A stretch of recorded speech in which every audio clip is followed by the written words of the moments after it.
uffanni islaamaa uffanni kuni uffata abbaan fedhe dhoorkuu danda'u miti. Uffata islaamaati uffanni kun. Yoo nuyi akka namaatti yaaduu baannellee akka keenyatti ka yaadu baay'ee jette jaan harreen. Samii torbanii ol arshii olii arrahmaan uffata kana uffata akka intalti rabbitti amante uffattu isiitti. Surree uffattee yoo isiin baratuuf dhuftu mirga isiiti.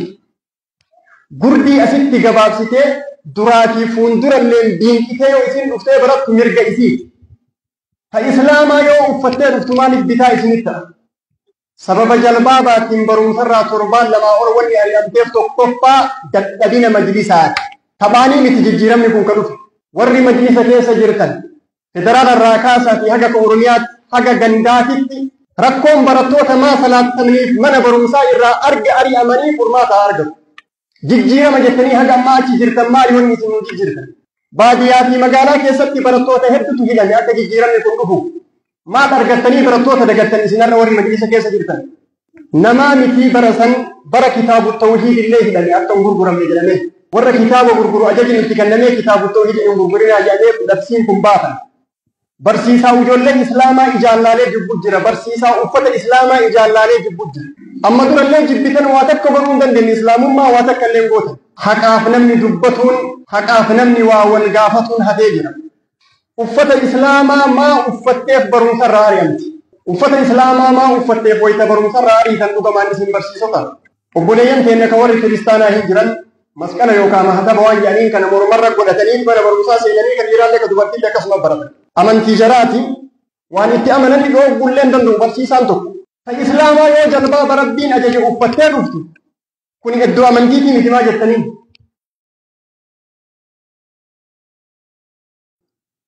Khutbaa irraa keessatti insha Allahu ta'ala gabaabinaa wanni irraa wal yaadachiifnu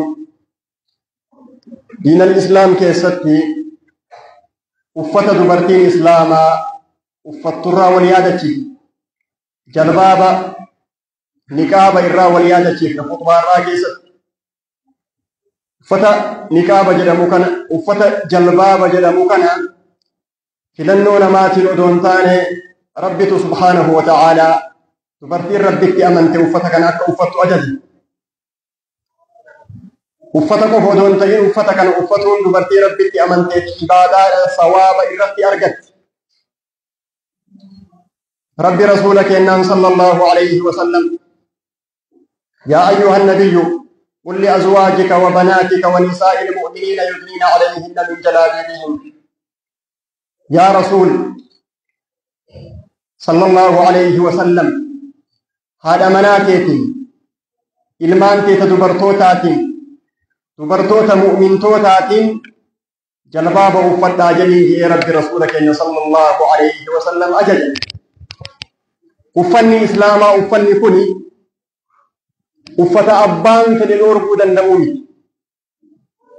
Uffata islaamaati uffanni kun. Rabbi subhaanahu wa ta'aalaa jalbaaballee intalli islaamaa akka uffattu samii torbanii olii filate. Miti ministeera barnootaatii miti namni dachii kanarra jiru cufti isaa uffata kana irraa baasuu hin danda'u mucattii rabbitti amanu. Samii torbanii ol arshii olii arrahmaan uffata kana uffata akka intalti rabbitti amante uffattu isiitti. Nama tokkotu da'awaa godhee jarana jaartiin keessanillee jalbaaba uffatuu qabdi uffisaa jedhee da'awaa goonaan namni jallataa yeroo kamuu hin jira ol ka'ee tokko sheeka maaltu si ga'e jedheen dubartiin teenna jalbaaba uffattee uffatuu baattee akka feete yoo deemte ka jarri uffattu situ nu ajajaa jedheen. Aboo anjaartii kee akka isiin jalbaaba uffattuun ajajni ga'een sheekichi. Anaa miti rabbuu jalbaaba uffadhaa jedhee ka ajaje namuma sadi qofa jedheen. Nama sadi qofa ajaje jalbaaba uffadhaa jedhee rabbi ka ajaje dubartoota sadi qofa. Tokkoffaa dubartoota rasuulaati sallallahu alayhi wa sallam yaa rasuulallah hawwatiin manaatii akka uffattu jalbaaba ajaje jedhe rabbi. Lammaffaa ilmaan teeta dubartoota ajaje jedhe. Sadaffaa dubartoota mu'mintoota akka uffatan ajaji jedhe rabbuu sadiinuma kana ajaje yoo jaartiin keessatti mu'mintootaa keessa jiraattachi keessa barbaadi yookaan waa'ee jaraan dubbanni jeen.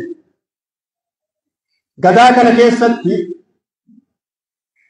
haqaaf namni dubbatuun haqaaf namni waa wal gaafatuun hafee jira yoo baaxilaaf haraamaaf ta'e malee.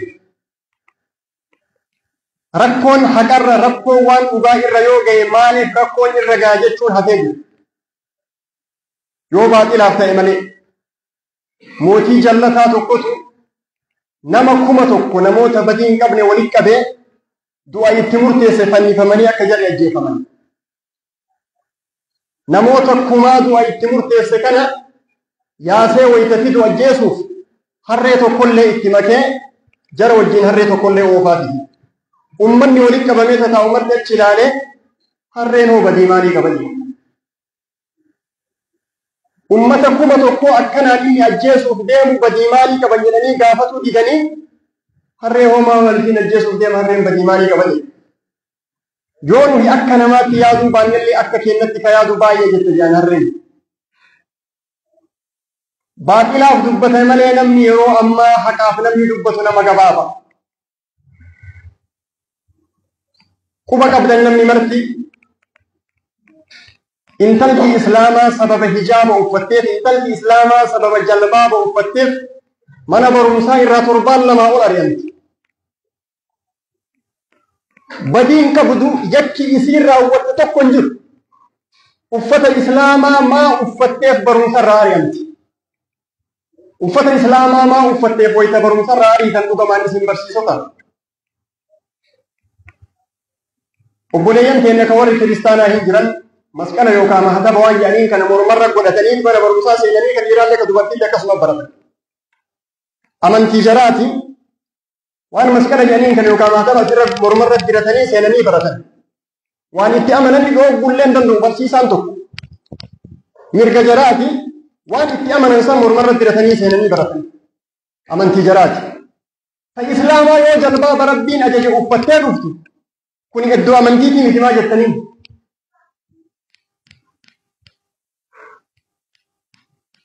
Surree uffattee yoo isiin baratuuf dhuftu mirga isiiti. Gurdii asitti gabaabsitee duraatii fuuldurallee diinqitee yoo isiin dhuftee barattu mirga isiiti. Ta islaamaa yoo uffattee dhuftu maaliif bitaa isinitti ta'a? Seera kamtu dhooggemmoo ijoolleen islaamaa uffattee uffata shaguugee shaffanattee dhuftee hin baratin wanni jedhu maali? Barsiisaa ijoolleen islaamaa ijaallaalee jibbu jira. Barsiisaa uffata islaamaa ijaallaalee jibbu jira. Amma durallee jibbitan waa takka baruu hin dandeenye islaamummaa waa takka illee gootan. Mucattii waa takka hin balleessin sababa isiin sattarattee qaama ofii haguugdeef jecha 7 ol akkamiin waraqaa itti katabee namni mana barumsaati irraa ari'a. Intalli rabbitti amantee jalbaaba uffatte sababa jalbaabaatiin barumsarraa 7 ol wanni ari'amteef tokkoffaa dadhabina majlisaati. Ufillee isin warri majlisaa wanni beekuu qabdan majlisni akka amma isin harkuma akkana gootan kanatti miti kan dhufe. Harka as baatanii akka nutti godhuu keessan haajaa irraan qabnu. Ifaajee nama hedduutiin dhufe majlisni kun jijjiiramni amma jettan kun dhufe ifaajee nama hedduutiin. Gariin majlisa keessa taa'anii majlisa kana illee hidhame jedhe. Si qofaa miti kan hidhame akka ati hiikamtuufuu barattoota hedduutu hidhame. Awwaliyyaa keessatti gaafa san barattoota hedduun miidhame. Hasaasan keessatti kofole keessatti ilmaan hedduu itti kufe akka jijjiiramni majlisaa kun dhufu. Baadiyyaa fi magaalaa keessatti barattoota hedduutu hidhame akka jijjiiramni kun dhufu. Maal argattanii barattoota dagattan isinarra warri majlisa keessa jirtan? Namaa miti barasan bara kitaabu tawhiid illee hidhame akka hin gurguramne jedhame. Warra kitaaba gurguru ajajni itti kennamee kitaabu tawhiid hin gurgurinaa jedhamee labsiin kun baafame. Taphaanii miti jijjiiramni kun kan dhufe.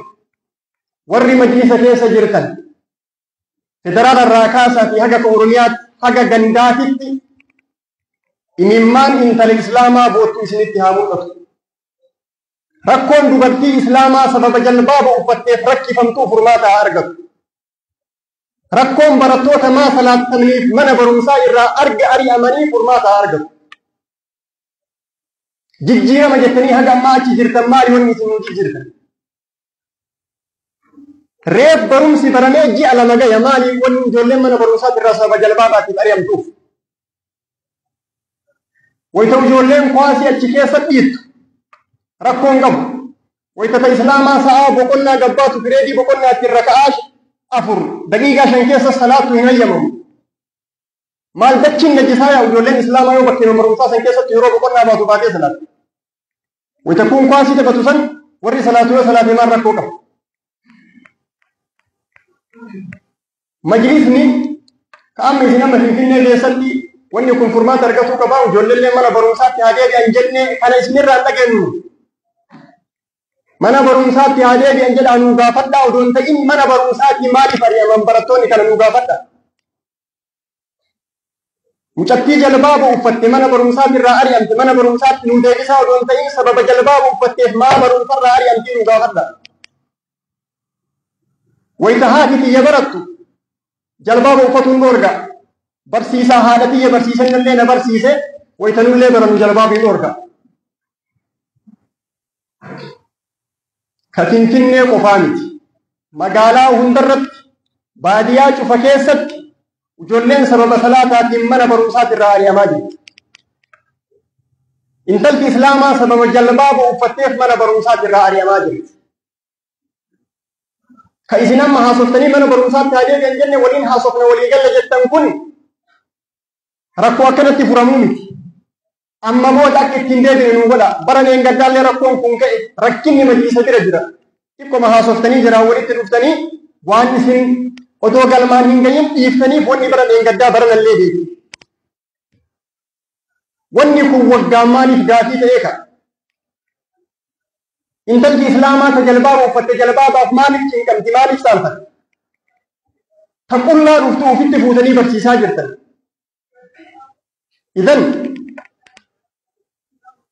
intalti islaamaa sababa jalbaaba uffatteef mana barumsaatti irraa akka hin ari'amne ka Finfinnee qofa odoo hin taane ganda guutuu keessatti haga baadiyyaan bayutti wanni kun furmaata lafa qabatti ta'uu qaba